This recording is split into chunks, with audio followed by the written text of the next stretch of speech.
Que la paz de Jesús esté contigo. Te saluda tu amigo y servidor Hugo Maciel de la comunidad evangelizadora La Peña. Hoy, domingo 19 durante el año, la liturgia católica nos propone reflexionar nuevamente el Evangelio según San Mateo. Estamos en el capítulo 14, versículos del 22 al 33. Es la perícopa Jesús camina sobre las aguas y Pedro con él. Si hacemos como siempre, nos ubicamos en el contexto como solemos hacer, te invito a que si todavía no escuchaste los audios de las reflexiones de los domingos anteriores del Evangelio del día, te vayas a este mismo canal y ahí hace 2 o 3 domingos atrás, habíamos explicado cómo el evangelista Mateo estructura su evangelio. Y ahí ya tenemos un panorama de en qué parte del evangelio según San Mateo estamos, según un estudio bíblico. En qué parte del evangelio de Mateo estamos, dónde nos ubicamos, dónde nos situamos. Y en las secciones en las que se divide el evangelio según San Mateo, estamos en la quinta parte, en la parte número 5, donde se llama la iglesia primicias del reino de los cielos. Cada parte del Evangelio según San Mateo tiene una sección narrativa y una sección del discurso sobre eso que se narró, ¿verdad? Entonces estamos en la iglesia primicias del reino de los cielos, en la parte narrativa, en la sección narrativa. O sea, ¿qué hizo Jesús? ¿Qué hizo Jesús? Esa es la parte narrativa, donde el evangelista narra los hechos de Jesús. Luego empieza una sección donde él va a explicar dónde están los discursos de Jesús, las predicaciones de Jesús, las enseñanzas que va a dejar Jesús. En esta ocasión para la iglesia, porque estamos en la sección donde él va a dar unas instrucciones para la iglesia. Hay figuras, hay elementos en la lectura de hoy que nos muestran, que nos indican que está hablando para la iglesia. Y es interesante para nosotros, es muy importante para nosotros. ¿Por qué? Porque nosotros somos parte de la iglesia. Entonces, después de la primera multiplicación de los panes, Jesús va a despedir a la gente y luego va a ordenar a sus discípulos a hacer algo. Jesús va a mandar a hacer algo a sus discípulos. ¿Qué tienen que hacer sus discípulos? Eso es lo que vamos a ver en el Evangelio de hoy. Bueno, estamos en el Evangelio de Mateo, capítulo 14, versículos del 22 al 23. Dice la palabra de Dios: Inmediatamente obligó a sus discípulos a subir a la barca y a ir por delante de él a la otra orilla, mientras él despedía a la gente. Después de despedir a la gente, subió al monte a solas para orar. Al atardecer estaba solo allí. La barca, que se hallaba ya muchos estadios distante de tierra, era zarandeada por las olas, pues el viento soplaba en contra. A la 4ª vigilia de la noche vino hacia ellos caminando sobre el mar. Los discípulos, viéndolo caminar sobre el mar, se turbaron y decían: «Es un fantasma», y se pusieron a gritar de miedo. Pero él al instante les habló así: «Tranquilos, soy yo, no temáis». Pedro le respondió: «Señor, si eres tú, mándame ir hacia ti sobre las aguas». «Ven», le dijo. Bajó Pedro de la barca y se puso a caminar sobre las aguas, en dirección a Jesús. Pero al sentir la violencia del viento le entró miedo, y como comenzara a hundirse, gritó: «Señor, sálvame». Jesús tendió al punto la mano, lo agarró y le dijo: «Hombre de poca fe, ¿por qué dudaste?». Cuando subieron a la barca, amainó el viento. Entonces los que estaban en la barca se postraron ante él diciendo: «Verdaderamente es Hijo de Dios».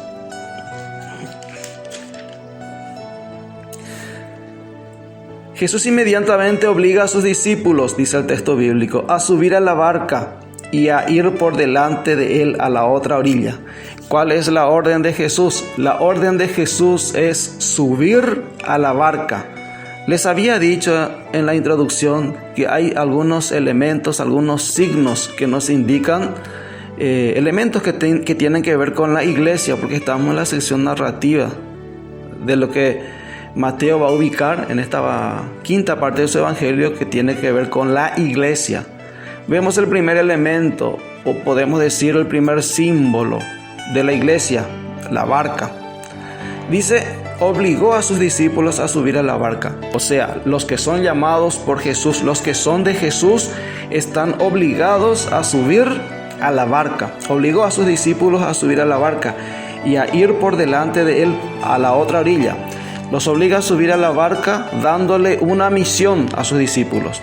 Los que están en la barca, los que están en la iglesia, tienen una misión, una orden de Jesús. La orden de Jesús es ir a la otra orilla. No quedarse, es ir, es pasar a la otra orilla, es internarse mar adentro. Esa es la orden de Jesús. Mientras él despedía a la gente, aquellos a quien había dado de comer. Recordamos que la pericopa anterior es la primera multiplicación de los panes. Jesús multiplicó los panes, los otros quedaron hasta saciarse comiendo esos panes y peces. Ahora Jesús los despide y le da una misión a la iglesia. Sigue diciendo, después de despedir a la gente, subió al monte a solas para orar. Jesús quiere mostrar cuál es lo importante para él. ¿Qué es lo importante? ¿Cuál tiene que ser lo habitual en un discípulo de Jesús? Nos está mostrando.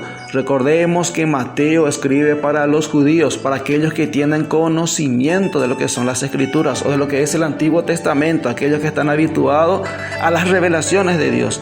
Entonces Jesús va enseñando que en todo momento es bueno para orar y que esa parte de la vida de Jesús, que esa parte de la rutina del discípulo de Jesús no puede excluirse, tiene que estar presente, el orar, el estar en comunión constante con el Padre. Eso hace Jesús. Sigue diciendo el texto bíblico, subió al monte a solas para orar. Al atardecer estaba solo allí, seguía Jesús en oración. La barca, que se hallaba ya muchos estadios distante de tierra, era zarandeada por las olas, pues el viento soplaba en contra.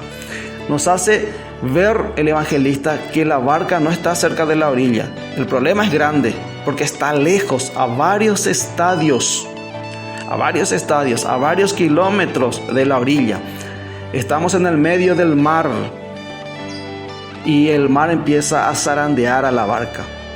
Ahora, ¿qué significa para la cultura judía, para los estudiosos del Antiguo Testamento, para los conocedores del Antiguo Testamento en sentido bíblico? ¿Qué significa el mar? El mar significa, es el símbolo de las potencias del mal. Las potencias del mal están ahí señaladas en el mar. ¿Qué hacen las potencias del mal? Empiezan a zarandear a la barca. Dice que hay viento en contra. Dice, era zarandeada por las olas, pues el viento soplaba en contra. A la cuarta vigilia de la noche vino hacia ellos caminando sobre el mar. Los discípulos, viendo caminar sobre el mar, se turbaron y decían, es un fantasma, y se pusieron a gritar de miedo. Imagínate a los discípulos gritando de miedo, viendo a alguien a quien ellos no reconocen a Jesús. Y Jesús viene caminando. El signo de Jesús caminando sobre las aguas. ¿Qué está haciendo Jesús ahí? Caminando sobre el mar. Los pies sobre el mar. ¿Qué significa eso? Jesús tiene sometido bajo sus pies a las potencias del mal.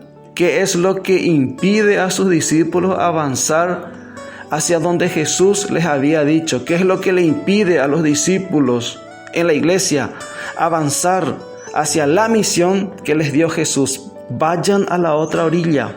Esa es la misión. Pero al cumplir la misión, las potencias del mal se ponen en contra. El mar se pone en contra. Cumplir la misión no es fácil. Es una situación difícil, porque no estamos cerca de la orilla donde uno pueda tirarse y volver a la orilla. Estamos lejos, estamos en el medio del mar y las olas del mar son contrarias. Las potencias del mal hacen la contra a la iglesia para que cumpla la misión, para que avance. Los discípulos no reconocen a Jesús. Entonces, Jesús suelta una palabra clave en este evangelio, en esta sección.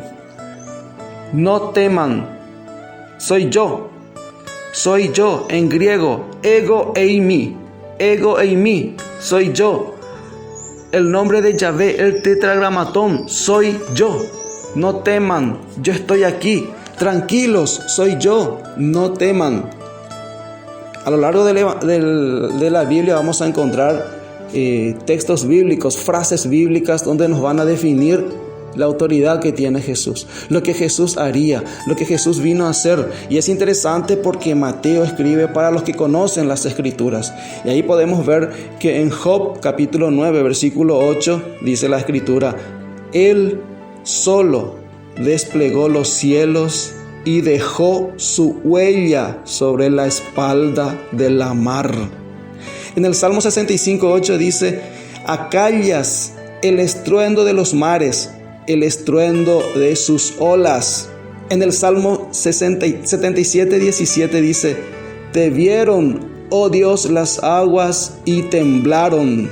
Te vieron, oh Dios, soy yo, ego eimi, no teman. Salmo 89:10: tú domeñas el orgullo del mar, reprimes sus olas encrespadas. La Sagrada Escritura, los salmos, los textos de los profetas ya anunciaban lo que haría Jesús.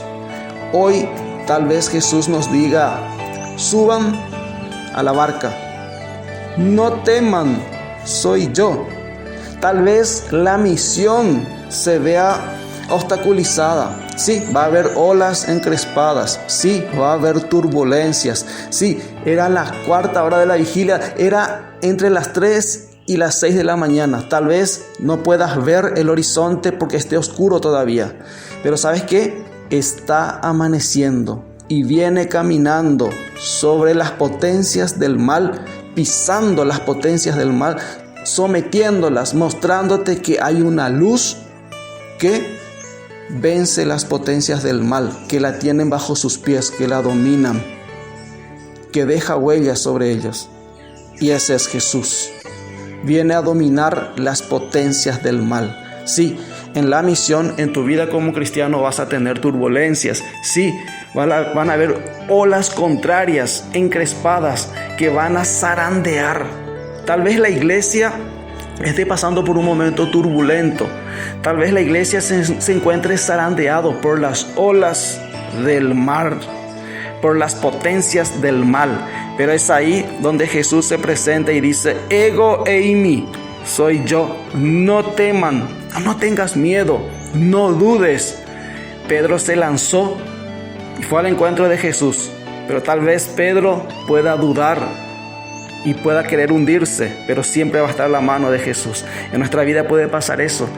Y recuerda, no eres tú quien te salvas, es Jesús quien debe salvarte. Por eso Pedro le dice a Jesús: sálvame.